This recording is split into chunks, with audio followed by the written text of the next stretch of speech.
안녕하세요. 두 번째 시간입니다. 물질의 자성에 대해서 공부하도록 하겠습니다. 교과서 그림 보면 어, 매우 좀 무늬가 좀 휘황찬란한 그런 형태의 무늬를 많이 볼 수 있는데요. 여러분이 한 번쯤 경험해 볼 수 있었던 내용인데 액체 자석이라고 하는 것입니다. 여러분이 등교하고 난 이후에 실험할 때 보여줄 수 있는 그런 건데요. 어, 자석은 말 그대로 자성을 띠는 우리가 돌이라고 하잖아요. 근데 이제 고체가 아닌 액체 상태나 또 분말 형태로도 다양한 형태의 자석이 있다라는 것을 볼 수 있겠고요. 자, 그렇다면 어떤 것들이 자석이 될 수 있는지, 그러한 자기적 성질을 띠고 있는 자성체를 어떻게 구분하는지 한번 살펴보도록 하겠습니다. 자, 첫 번째 그 학습 목표는 자성체를 강자성체, 상자성체, 반자성체로 구분할 수 있다라는 내용이 되겠고요. 두 번째로는 일상생활에서 자성체가 활용되는 예를 찾아 설명할 수 있다. 이 두 내용이 이번 학습 목표가 되겠습니다. 자석이 될 수 있는 물질은 어떤 물질이냐? 좀 전에 방금 전에 얘기했던 건데요. 자석은 말 그대로 자성을 띠는 돌입니다. 최근에는 이제 고체 상태뿐만 아니라 액체나 분말 형태 등 다양한 형태의 자석이 있습니다. 액체 자석을 이용하여 뭐 그림을 그릴 수도 있고요. 네, 이런 어떤 미술 작품도 실제 활용되고 있는 것을 볼 수가 있습니다. 그렇다면 어떤 물질이 자석이 될 수 있는지 지금부터 살펴보도록 하죠. 지금 그림이 나오는데요. 알루미늄 포일이 있고, 알루미늄 포일이 있고, 그 다음에 오이가 하나 있습니다. 음, 강력 자석인 네오디듐 자석을 가까이 가져가 보는 겁니다. 가까이 가져가 보면 알루미늄 포일하고 그 다음에 오이에 어떤 반응이 일어나는지 한번 살펴볼 수 있겠는데요. 이 알루미늄 포일 같은 경우에는 그 강한 자석에 강하게 끌려오지는 않고요. 약하게 끌려옵니다. 그리고 오이는 오히려 끌려오는 것이 아니라 밀려나는, 즉 반발하는 형태의 모습을 취합니다. 자, 그렇다면 어떻게 알루미늄 호일과 오이가 이렇게 자석에 반응하는지 구분을 한번 해 보도록 하겠습니다. 자, 지금부터는 자성체의 종류에 대해서 한번 살펴보도록 하겠습니다. 자, 자성체의 종류를 알기 위해서는 자성의 원인에 대해서 한번 먼저 살펴볼 필요가 있겠는데요.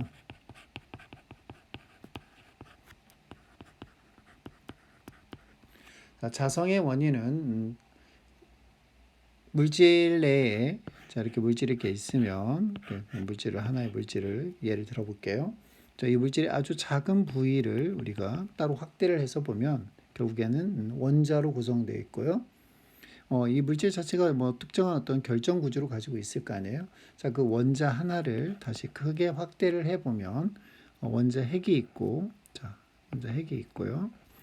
밖을 돌고 있는 뭐가 있죠? 네, 전자가 회전을 하고 있죠. 이렇게 전자가 회전하고 있습니다.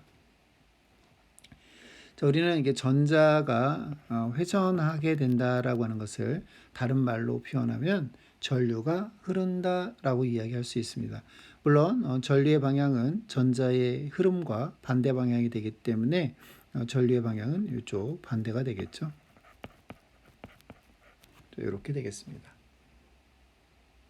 자, 그러면 어떤 일이 벌어지냐면요. 앞에서 우리가 배웠던 것처럼 전류가 흐르면 자기장이 생긴다고 그랬잖아요. 그래서 물체가 자성을 갖는 이제 근본적인 까닭은 교과서에 있는 것처럼 물질을 구성하는 원자가 자석과 같은 역할을 하기 때문입니다. 원형 전류가 마치 자기장을 만드는 것 같은 형태가 되는 거거든요. 지금 이제 엄지손가락 방향으로 이렇게 감싸지게 되면 결과적으로 아래쪽 방향으로 이쪽이 N극이 되고 이쪽이 S극이 되는 이런 형태의 자기장이 만들어진다고 볼 수 있습니다. 이게 원자핵 주변을 돌고 있는 전자도 자기장을 만들기 때문에 원자를 일종의 자석이라고 생각할 수 있다는 얘기입니다. 자, 이거를 이렇게도 판단해 볼 수 있어요. 여기 길다란 막대 자석이 있으면 이쪽이 N극이고 S극이에요. 자, 반으로 한번 쪼개 볼게요. N, 그러면 N극 자석, S극 자석 이렇게 되는 건 아니죠. 자, 반대로 반으로 쪼개면 NS, NS 이렇게 두 개로 나뉘어집니다. 그러니까 약해질 수는 있겠죠. 이렇게 쪼개면 약해지긴 하겠지만 쪼개도 여전히 자석이라는 거죠. 그래서 계속 쪼개서 어디까지? 네, 원자까지 쪼갤 수 있고 원자도 일종의 자석이 될 수 있다라는 얘기입니다. 하지만 이게 대부분의 물체는 평소에는 원자 자석의 자기장 방향이 무질서하게 섞여 있기 때문에 자성을 나타내지 않습니다. 하지만 외부에서 자기장을 걸어주면 거기에 반응하여 배열이 달라지면서 자성을 띠게 되는 겁니다. 자, 어떤 물체를 우리가 자석을 가까이 가져갔을 때 그 물체가 자성을 띠는 것을 자화된다라고 합니다. 자기화된다라고 하고 또는 줄여서 자화된다고 이야기를 합니다. 즉 자화되는 이유는 무질서하게 흩어져 있던 원자 자석들이 외부 자기장에 일정한 방향으로 정렬되기 때문입니다. 사실은 이제 자화되는 원인은 자성을 띠는 이유는 이 전자들이 이제 회전하기 때문에 즉 스핀을 가지고 회전하기 때문에 그렇다라고 먼저 좀 이해를 하셔야 되겠고요. 자, 이렇게 외부 자기장에 반응하여 자기화되는 성질을 우리가 이용해서 자성체를 크게 세 개로 구분을 합니다. 자, 그거를 가지고 우리가 지금부터 살펴볼게요. 자, 첫 번째로 강자성체가 되겠습니다. 강자성체는 잘 달라붙는 물질이에요. 대표적인 게 철이 있겠죠. 그래서 이런 강자성체의 대표가 철, 니켈, 코발트 같은 물질이 있습니다. 외부 자기장을 한번 가하면 가기 전에는 어땠어요? 방향이 이렇게 자기장의 방향이 지금 시시각각 다 달랐어요. 결과적으로 이 안에 있는 자기장을 이렇게 더해 보면 실질적인 어떤 특정 방향이 존재하지 않습니다. 하지만 바깥에 외부 자기장이 가해지면 이 안에 불규칙하게 배열되어 있던 얘네들이 지금 외부 자기장에 의해서 한쪽 방향으로 지금 쏠려 있는 것을 볼 수 있습니다. 이렇게. 그리고 외부 자기장을 제거했다 하더라도 원래 배열되어 있던 상태에서 약간만 틀어지지 큰 차이를 보이지는 않습니다. 자, 이러한 물체를 우리는 강자성체라고 합니다. 물론 끊임없이 이 상태를 유지하고 있는 건 아닙니다. 상당히 좀 어느 정도 유지는 하지만 계속해서 이 배열 상태가 흐트러질 수 있거든요. 시간이 지나면. 그래서 이 배열 상태를 흐트러뜨리기 위해서는 자석에 충격을 가하거나 자석에 열을 가하면 이 배열 상태가 흐트러집니다. 그래서 우리가 흔히 자석은 충격을 가하거나 열을 가하지 말아야 된다라고 이야기를 합니다. 자, 두 번째로 상자성체입니다. 실험에서 살펴봤던 것처럼 알루미늄 호일은 전기는 잘 통하지만 자석에 잘 끌리지는 않습니다. 약하게 끌린다라는 거죠. 자, 이렇게 약하게 끌려오는 물체를 우리는 상자성체다라고 이야기를 합니다. 마찬가지로 강자성체와 마찬가지로 외부 자기장을 가하기 전에는 원자 자석들이 무질서하게 흩어져 있습니다. 자, 외부 자기장을 가하면 무질서하게 흩어져 있던 얘네들이 어느 정도 배열을 하지만 완벽하게 아까 강자성체 모양처럼 한쪽으로 확 쏠리지는 않았어요. 조금 쏠리긴 했죠. 즉 이런 게 약하게 자기화되었다라고 이야기를 합니다. 자, 그 다음에 외부 자기장을 제거하잖아요. 그러면 강자성체와는 달리 외부 자기장을 제거하면 원래 있었던 이 배열 상태가 이렇게 외부 자기장에 의해서 배열 상태가 다시 불규칙하게 다 사라집니다. 금방 사라진다라는 거죠. 이런 대표적인 물체가 종이라든가 알루미늄, 나트륨, 산소 같은 것들이 있습니다. 자, 마지막으로 반자성체라는 건데요. 여기 용어에서도 알 수 있다시피 자성체가 반이 붙어 있어요. 그러니까 반대된다 이런 개념 같아요. 자, 강한 자석을 가까이 하면 했을 때 약하게 밀려나는 물체를 우리는 반자성체라고 합니다. 원래 자석을 가까이 하면 자석에 끌려와야 되잖아요. 자, 잘 끌려오는 물체는 강자성체라고 그랬고, 끌려오긴 끌려오는데 약하게 끌려오는 물체를 우리가 상자성체라고 했습니다. 상자성체는 사실 잘 끌려오지도 않죠. 근데 반자성체는 오히려 밀려난다라는 뜻입니다. 그러니까 이런 대표적인 물체가 구리라든가 유리, 금, 은, 물, 탄소 등이 있습니다. 원자 내부에 자기장이 애초에 존재하지 않아요. 그래서 지금 보면 원자 자석 자체가 없습니다. 자, 외부 자기장을 가하기 전에 원자 자석이 없기 때문에 표시를 하지 않았죠. 그런데 외부 자기장을 가해지면 얘네들이 물질 내에 있는 원자 자석들이 외부 자기장과 반대 방향으로 약하게 생겨납니다. 즉 자기화가 돼요. 강하게 생겨나지는 않고요. 약하게 생겨납니다. 그리고 외부 자기장이 제거되면 다시 원래 상태로 자성이 없는 상태로 바뀌어버립니다. 앞에서 오이가 자석에 밀려나는 것을 볼 수 있는데요. 이것은 오이와 같이 수분을 많이 포함하고 있는 물체가 강한 자기장에 의해서 반발하는 것이 대표적인 것입니다. 물이 반자성체이기 때문이라는 거죠. 이건 좀 기억해 주시기 바랍니다. 물이 반자성체가 된다는 사실이요. 마찬가지 탄소도 반자성체라는 것도 기억을 해 주시면 좋겠습니다. 자, 앞에서 잠깐 이야기했던 것처럼 우리가 자성의 근원에 대해서 좀 구체적으로 살펴볼 필요가 있겠는데요.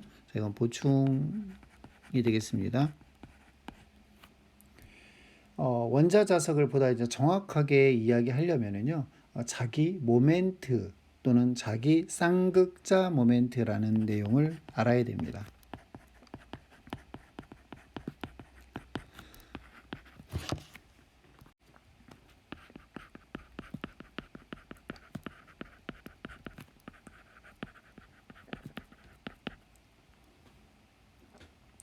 자기 모멘트라고 하는 것은 자기장에 반응하여 돌림 힘을 받는 벡터량으로요. 전류가 흐르는 하나의 전선 고리는 N극과 S극을 갖는 하나의 자기 쌍극자가 되어 자기 모멘트를 가집니다. 자, 돌림 힘이라는 게 나오고요. 좀 복잡한 이야기들이 계속 나오는데요. 그냥 다시 한번 이야기하면 원자핵이 있고 원자핵 주변을 이게 전자들이 돈다고 그랬잖아요.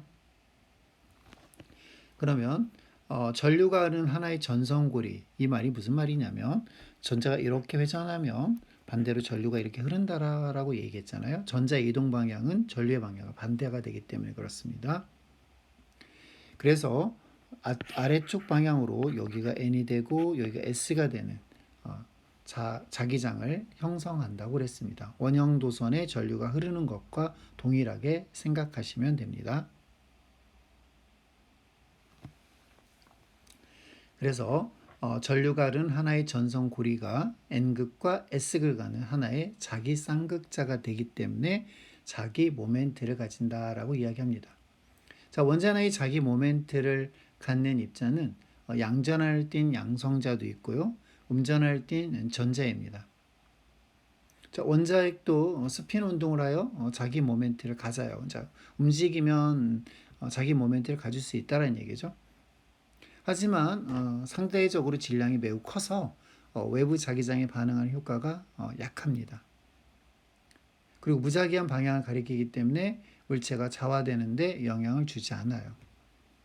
하지만 이제 외부 자기장에 의하여 변하는 원자의 자기 모멘트는 주로 전자의 스핀과 공전에 의해서 결정이 됩니다. 전자는 지금 이렇게 회전을 한다고 그랬잖아요. 이게 이제 일종의 공전입니다. 그리고 이 전자는 자체적으로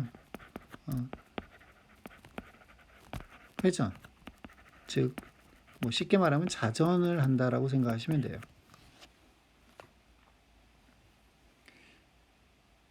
대부분의 원자들은 이제 하나의 전자 궤도에 자기 모멘트 방향이 반대인 전자를 쌍으로 가지고 있습니다. 화학에서 나중에 배울 텐데요. 전자 배치를 배울 때 하나의 방에 이런 방향의 자기 모멘트와 이런 방향의 자기 모멘트, 즉 두 방향이 자기 모멘트가 반대인 쌍을 가지고 있습니다. 그렇기 때문에 요 각각의 자기 모멘트에 의해서 상쇄돼서 자기 모멘트 자체가 나타나지 않습니다. 자, 그러나 철이라든가 뭐 니켈, 코발트 등은 원자가 전자들이 쌍을 이루지 않습니다. 뭐 예를 들면 뭐 최외곽 전자가 있다고 하면 이렇게 같은 방향으로 되어 있어요. 자기 모멘트가 쌍을 이루지 않기 때문에 자기 모멘트 자체가 그러니까 플러스가 되는 거죠. 여기처럼 더해져서 0이 되는 게 아니고요. 자, 이러한 원자들은 외부 자기장이 걸리면 돌림의 힘이 작용을 합니다. 돌림의 힘이라고 하는 것은 돌아가는 힘이라고 생각하시면 돼요. 물리2에 나오는 내용인데요. 물리1에서 있다가 물리2로 옮겨간 아주 어려운 내용 중에 하나입니다. 예전에 이제 물리1이 있을 때, 돌림힘이 있을 때, 돌림힘이 이제 18번, 19번, 20번 문제에서 가장 어려운 문제를 출제됐었는데요. 그 어려운 돌림힘 내용이 물리1에서 빠졌기 때문에 전에도 얘기했던 것처럼 여러분이 수능에서 조금만 노력하면 물리1도 좋은 성적을 거둘 수가 있습니다. 자, 그래서 더해지기 때문에 외부 자기장의 방향으로 향한다는 얘기죠. 자기 모멘트가. 그래서 결국엔 자성을 띠게 됩니다. 그래서 정리하면 자성의 근원은 전자들의 뭐다? 스핀 때문이다. 그런데 요 자기 모멘트가 특정한 방향으로만 같이 되어 있는 요런 애들을 우리는 강자성체라고 불린다라고 생각하시면 되겠습니다.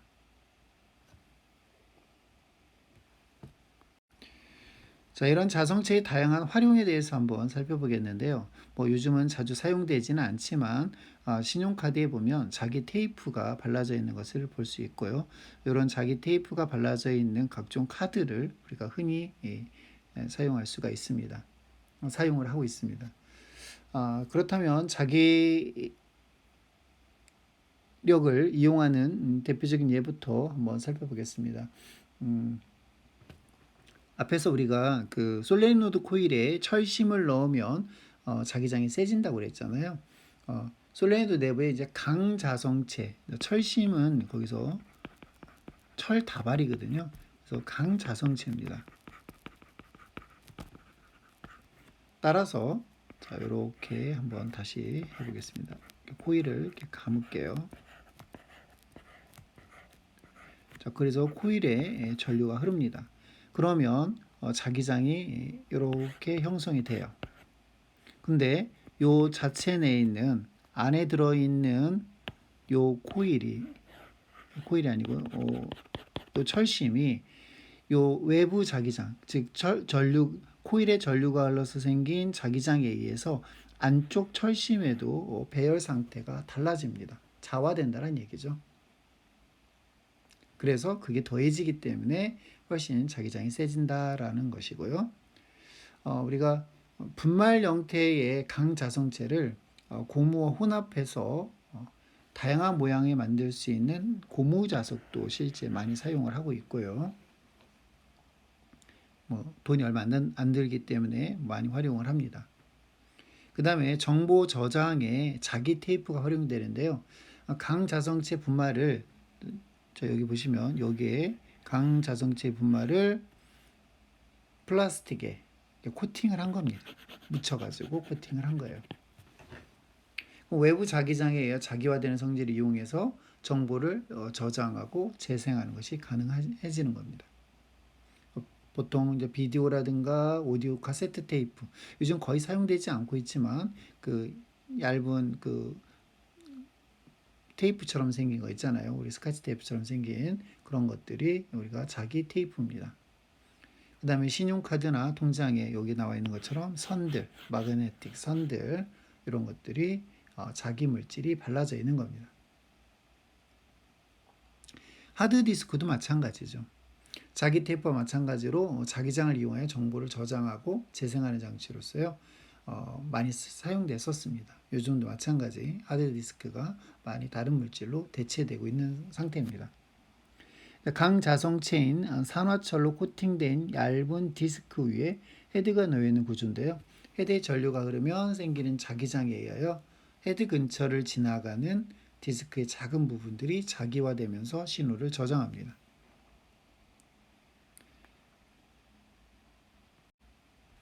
자, 액체 자석이 있는데요. 액체 자석 또는 자석 요체라고 부르는 자석이 있습니다. 강자성체 분말을 매우 작게 만들어서 액체 속에 넣고 서로 뒤엉키지 않게 섞어서 만드는 게 바로 액체 자석입니다. 이것은 이제 인공위성의 로켓 연료를 공급하기 위해 나사에서 개발했는데요.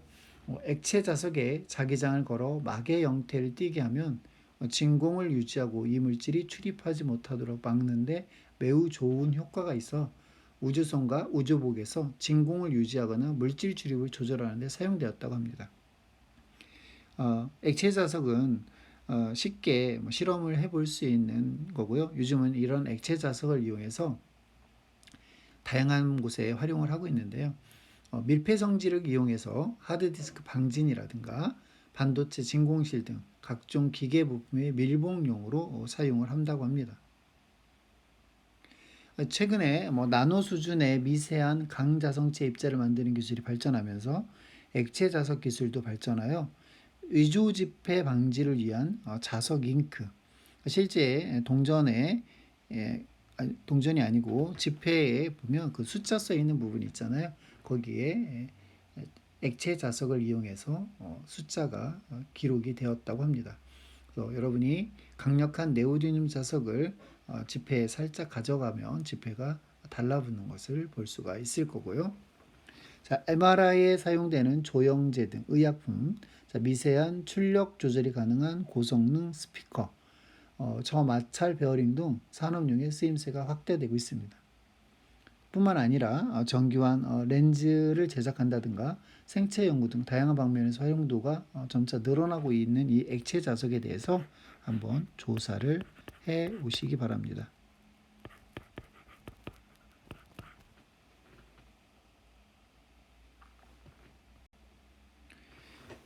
액체 자석이 예술 작품에 활용된 사례를 찾아보고 액체 자석을 이용한 나만의 예술 작품을 창작해 보자 이렇게 돼 있죠. 자, 이 부분에 대해서는 나중에 우리가 액체 자석을 가지고 실험을 한번 해보면서 여러분이 액체 자석의 모습을 휴대폰으로 찍어서 자기만의 액체 자석 어떤 예술 작품 만드는 것을 해보도록 하겠습니다. 자, 이거는 그때 해보도록 하고요. 한번 찾아보셔도 좋을 것 같습니다. 예술 작품이 활용된 사례가 뭐가 있는지. 대표적으로 일본 작가가 있다고 하는데요. 사치코 코다마라고 하는 사람이 있답니다. 한번 찾아보시면 좋을 것 같습니다.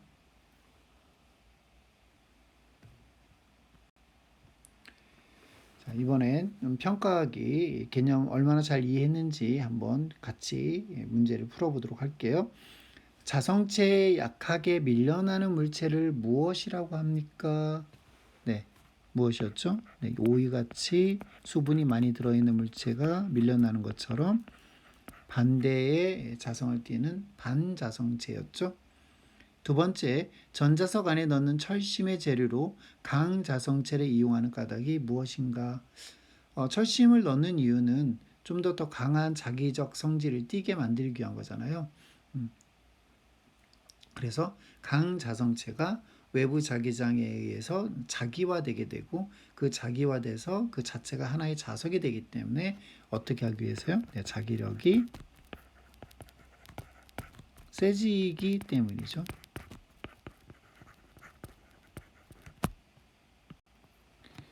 자, 액체 자석은 아직 자석에 끌리는 정도의 자기력밖에 없다.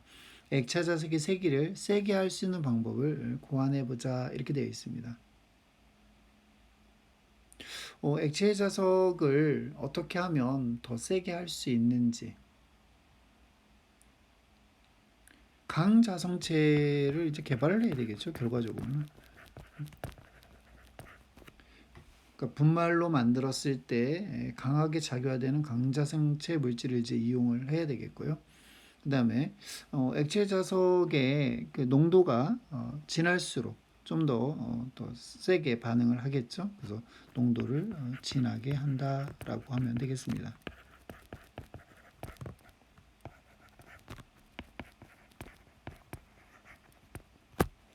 자, 다음 수업 때 우리가 실험을 할 기회가 생기면 액체 자석을 직접 한번 제작은 아니고요. 뭐 한번 액체 속에 넣어서 가루 넣어서 만들어 보고 액체 자석이 어떻게 외부 자기장에 반응하는지 한번 살펴보는 시간 갖도록 하겠습니다.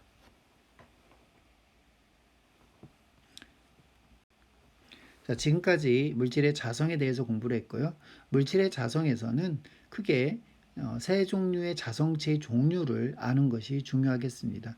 강자성체, 상자성체, 반자성체. 옛날 교육과정에서는 자성을 띠는 원인이 무엇인지에 대해서 문제를 묻는 게 가장 흔하게 나왔었는데요. 새로 바뀐 교육과정에서는 자성체가 어떻게 해서 자성을 띠는지에 대한 그 구체적인 원인에 대해서는 설명하지 않고 있습니다. 제가 아까 원자 내의 운동, 전자의 운동을 통해서 자성을 띠는 원인에 대해서 간단하게 설명을 하긴 했는데요. 그 부분이 뭐 시험에 적극적으로 출제되지는 않을 겁니다. 자, 그러면 다음 시간에 전자기 유도를 살펴보도록 하겠습니다. 고생하셨습니다.